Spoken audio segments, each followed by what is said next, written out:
તો હેલો દોસ્તો, good morning. કેમ છો બધા? મજામાં? તો આજે અમે જઈએ છીએ નીલકંઠ ધામ અને મારા હસબન્ડ બે જવાના છે. તો જો હું તૈયાર થતી હતી સવારના 6 વાગે તૈયાર થઈ ગયા છીએ. હવે તો નીકળશું.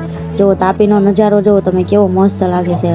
હવે અમે સુરતથી રાજપીપળા જવાના છે. તો આ કયું ફૂલ છે કોમેન્ટમાં કહેજો. તો અમે ફાઇનલી પહોંચી ગયા છે. ગાડી પાર્કિંગના 10 રૂપિયા લઈ લીધા છે અને આ છે મારી બેન. અને અંદર જવાના પણ હવે 10 રૂપિયા ટિકિટ લેશે. તો જો અમે અંદર પહોંચી ગયા છે. એનો અંદરનો નજારો જો કેવો મસ્ત લાગે છે. અને હવે અમે જવાના છે જમવા. તો હવે અમે બધા જમવા બે ગયા છે. જમવામાં તો ગુજરાતી થાળી, મસાલા ઢોસો હોતો નહોતો અને મંચુરિયમ જો અમે હવે ખાઈ લીધું છે. અમે જાય છે અંદર હવે મંદિરમાં.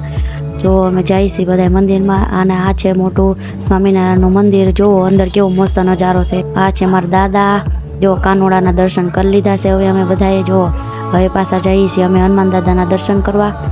અને આ જો ગૌમુખમાંથી પાણી આવે છે એના રીતે જો પછી અમારા નર્મદા નદી. તો અમે જઈએ છીએ હવે ઘરે.